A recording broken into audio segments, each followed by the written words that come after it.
অয়ন তার উপর ঘটে যাওয়া এই আকস্মিক আক্রমণ সামলাতে পারল না। নাকে চেপে থাকা রুমালটা সরানোর আপ্রাণ চেষ্টা করলেও শেষ পর্যন্ত ওর শরীরটা অবশ হয়ে এলো।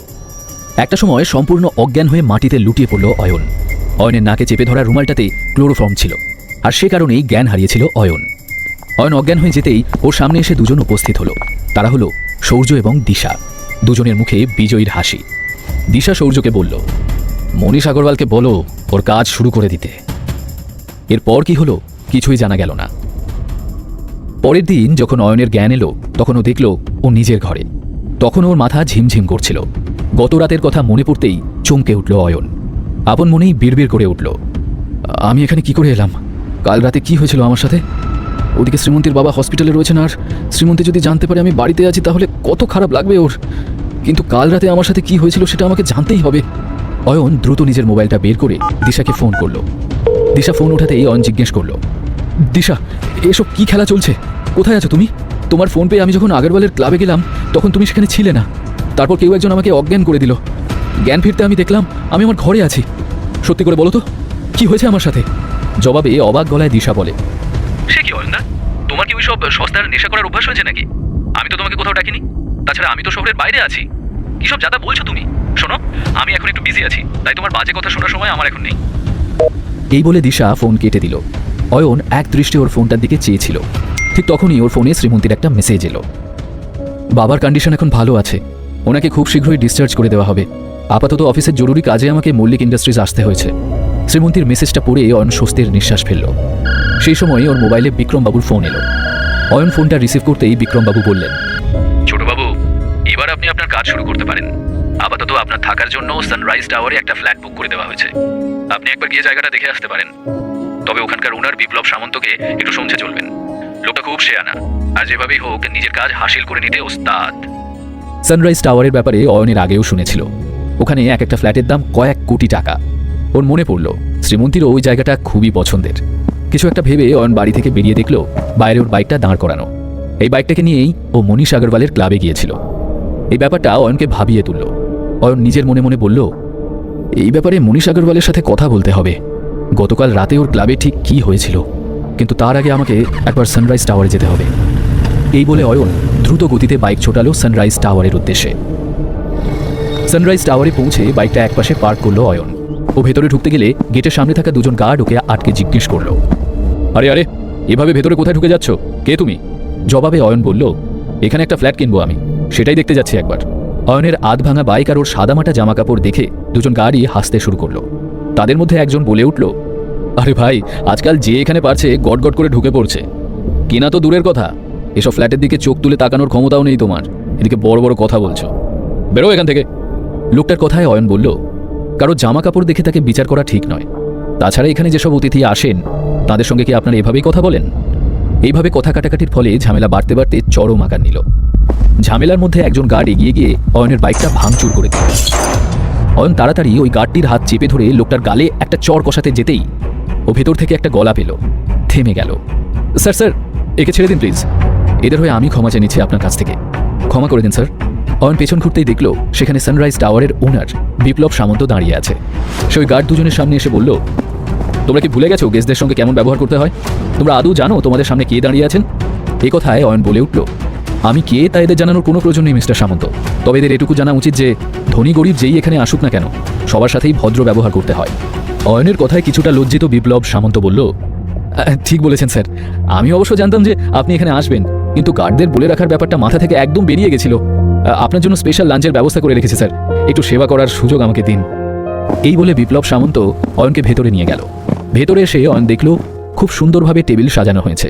বিপ্লবের সার্ভেন্টরা বেশ যত্ন নিয়ে সেখানে খাবার দাবার সার্ভ করছে। দারুণ জাঁকজমকের সঙ্গে লাঞ্চের আয়োজন করেছিল বিপ্লব সামন্ত। হয়তো সে ভেবেছিল যে অয়ন রায়চৌধুরীকে হাতে রাখতে পারলে তাদের নিজেরই লাভ হবে। লাঞ্চ করার মাঝেই অয়ন বলল, আপনার সানরাইজ টাওয়ার ধীরে ধীরে বেশ পপুলার হচ্ছে, কিন্তু আমার মনে হয় এই বিল্ডিংগুলো যদি আরও এক্সপ্যান্ড করা যায় তাহলে এর পপুলারিটি আরও বাড়বে। অনেক বড় বড় লোক এখানে ফ্ল্যাট নেবেন। বিপ্লব যেন এই সুযোগটারই অপেক্ষায় ছিল। সে হাসি মুখে বলল, আপনি ঠিকই বলেছেন মিস্টার রায়চৌধুরী, কিন্তু তার জন্য অনেক টাকার দরকার, যে এই মুহূর্তে আমার কাছে নেই। সামন্তের কথা শুনে অয়ন বলল, আপনি যদি চান তবে আমি আপনার প্রজেক্টে ইনভেস্ট করতে পারি। অয়নের কথায় বিপ্লব সামন্ত খুশি হয়ে বলল, এটা তো আমার কাছে পরম সৌভাগ্যের বিষয়। আপনার এই প্রস্তাবে আমি এক বাক্যে রাজি। এভাবে লাঞ্চ করতে করতেই ওদের মধ্যে একটা ডিল ফাইনাল হয়ে গেল। গোটা বিষয়টায় বিপ্লব সামন্ত খুবই খুশি হলো। সে অয়নকে বাইরে ছাড়তে এসে বলল, আশা করছি খুব শীঘ্রই আবার আমাদের দেখা হবে। আর আপনার বাইকটা আমার দারোয়ান নষ্ট করে দিয়েছে, তার জন্য রিয়েলি সরি। আমি এর ক্ষতিপূরণ দিতে চাই, আপনি প্লিজ না করবেন না। এই বলে বিপ্লব সামন্ত অয়নের সামনে হাত জোড় করল। অয়ন বিপ্লব সামন্তকে হাত জোড় করতে দেখে অস্বস্তিতে পড়ে গেল। ইতিমধ্যেই বিপ্লব একজনকে কিছু একটা ইশারা করতেই সে বিপ্লবের স্পোর্টস কারটা নিয়ে অয়নের সামনে হাজির করল। সে গার্ড দুজন অবাক হয়ে অয়নকে দেখছিল। তাদের বিশ্বাসই হচ্ছিল না যে তাদের মালিক কারোর সামনে হাত জোড় করতে পারে। অয়ন সেই গাড়িটায় উঠে বসে ড্রাইভ করে বেরিয়ে গেল। ঠিক সেই সময় একটু দূরে একটা গাড়িতে দিশা আর ওর স্বামী সৌরভ বসেছিল। সৌরভ বিপ্লব সামন্তের কোম্পানিতে ম্যানেজার হিসেবে কাজ করত। একটা জরুরি কাজে সৌরভ বিপ্লব সামন্তের সাথে দেখা করতে এসেছিল। আর তখনই ওরা অয়নকে দেখতে পেল। অয়নকে এত দামি একটা গাড়ি নিয়ে বেরিয়ে যেতে দেখে দিশা যেন নিজের চোখকেই বিশ্বাস করতে পারছিল না। মুখটা বেজার করে ও বলল, ও এই ব্যাপার, শ্রীমন্তীদিকে ইমপ্রেস করার জন্য আর আমাদের ছোট করার জন্য ওই অয়ন এত দামি একটা গাড়ি ভাড়া করেছে। সৌরভ কিছু একটা ভাবতে ভাবতে বলল, কিন্তু বিপ্লব সামন্তের গাড়ি ভাড়া নেওয়ার ক্ষমতা তো কারণ নেই। এই অয়নের নিশ্চয়ই বিপ্লব সামন্তের সঙ্গে কোনো না কোনো সম্পর্ক আছে। এদিকে গাড়িটা নিয়ে অয়ন শ্রীমন্তীর অফিসের সামনে এসে দাঁড়ালো। আজও এই গাড়ি করেই শ্রীমন্তীকে বাড়ি নিয়ে যেতে চাইছিল। অফিস থেকে বেরিয়েই শ্রীমন্তী অয়নকে ওই গাড়িতে দেখে বলল, এসবের মানে কি? এত দামি গাড়ি ভাড়া নেওয়ার কি দরকার ছিল? জবাবে অয়ন মৃদু হেসে বলে, তুমি টেনশন করো না, এটা আমার এক বন্ধু আমাকে ব্যবহার করতে দিয়েছে, চলো যাওয়া যাক। এই বলে অয়ন গাড়ির দরজা খুলে দিলে শ্রীমন্তী গাড়িতে উঠে বসল। তারপর ওরা দুজনেই বাড়ির উদ্দেশ্যে রওনা দিল। যেতে যেতেই অয়নের মোবাইলে একটা মেসেজ ঢুকলো। ও এক হাতে স্টিয়ারিং ধরে অপর হাতে মোবাইল অন করতেই দেখল সৌর্যর মেসেজ এসেছে। মেসেজটা ওপেন করতেই অয়নের হাতটা কেঁপে গেল। শ্রীমন্তী চমকে উঠে জিজ্ঞেস করল, কি হলো? অয়ন জবাব দিল, কিছু না তো। অয়নের দিকে ঘুরে তাকিয়ে দেখে শ্রীমন্তীর একটু অবাক লাগলো। সৌর্য মেসেজে বেশ কয়েকটা ফটো পাঠিয়েছিল অয়নকে, যেখানে অয়নকে নগ্ন অবস্থায় বিছানায় একটা মেয়ের সঙ্গে দেখা যাচ্ছিল। ওরা খুবই ঘনিষ্ঠ অবস্থায় ছিল। ঠিক তখনই অয়নের ফোনে আরও একটা মেসেজ ঢুকলো, যেখানে লেখা ছিল, তোমার এই নুট ফটোগুলো আর কিছুক্ষণের মধ্যেই শ্রীমন্তীর ফোনে পাঠানো হবে। আমরা সকলে তোমার বাড়িতে অপেক্ষা করে আছি। ডাইভোর্স পেপারও রেডি আছে। শ্রীমন্তী এতে খুব সহজেই সাইন করে দেবে। শুধু তোমার দিক থেকে যেন কোনো গোলমাল না হয়। তাড়াতাড়ি বাড়ি এসো। আজ আমরা তোমাকে এই পরিবার থেকে ধাক্কা দিয়ে বের করে তবেই দম নেব। মেসেজটা দেখে অয়নের মাথা খারাপ হওয়ার জোগাড় হলো। শ্রীমন্তী আশ্চর্য হয়ে অয়নকে দেখতে দেখতে বলল, তোমার যদি কোনো প্রবলেম হয়ে থাকে তবে আমাকে বলতে পারো। অয়ন কোনো জবাব দিল না। কিছুক্ষণের মধ্যেই ওরা বাড়ি পৌঁছে গেল। ওনার বাড়িতে আগে থেকেই সুরভি দেবী সৌর্য এবং দিশার সঙ্গে উপস্থিত ছিলেন। রাগে ওনার মুখ চোখ লাল হয়ে উঠেছিল। সামনের টেবিলেই রাখা ছিল অয়ন আর শ্রীমন্তীর ডিভোর্সের কাগজপত্র। শ্রীমন্তী আর অয়ন বাড়ি পৌঁছাতেই সুরভি দেবী ওদের কাছে এসে চিৎকার করে উঠলেন, অয়ন, তুমি আর এই বাড়িতে চৌকাট পেরোনোর দুঃসাহস দেখিও না। এতদিন তুমি আমার মেয়ের জীবনে একটা দাগ ছিলে, কিন্তু এখন তো তুমি শ্রীমন্তীর জীবনের একটা কলঙ্ক। তোমার এত সাহস কি করে হলো যে তুমি আমার মেয়ের সঙ্গে বিশ্বাসঘাতকতা করলে? জবাবে অয়ন বলল, এই সব মিথ্যে। এই ফটোগুলোতে যা দেখা যাচ্ছে আমি কিচ্ছু জানি না। কিভাবে ওই ফটোগুলো এসেছে আমার সত্যিই জানা নেই। সৌর্য ওকে থামিয়ে চিৎকার করে উঠল, একদম বাজে কথা বলবে না। এই ছবিগুলো দেখে যে কেউ বলবে যে এগুলো তোমারই ছবি। এই বলে সৌর্য নিজের মোবাইলটা বের করে শ্রীমন্তীর দিকে এগিয়ে দিল। শ্রীমন্তী অবাক হয়ে ফটোগুলো দেখছিল। দেখতে দেখতে শ্রীমন্তীর চোখে জল চলে এসে গিয়েছিল। শ্রীমন্তী এক ঝলক অয়নের দিকে তাকালো।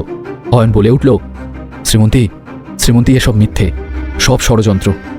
তোমার আর আমার সম্পর্কটা শেষ করে দেওয়ার জন্য সব প্ল্যান করা হয়েছে। এই ছবিগুলো এরা কোথা থেকে এনেছে আমি জানি না। অয়নের কথায় দিশা চিৎকার করে বলল, তাহলে সত্যিটা কি তুমিই বলো? টাকার লোভে তুমি বড়লোক বাড়িতে বিয়ে তো করে নিয়েছো, কিন্তু নারী শরীরের প্রতি লোভ তোমার কমেনি।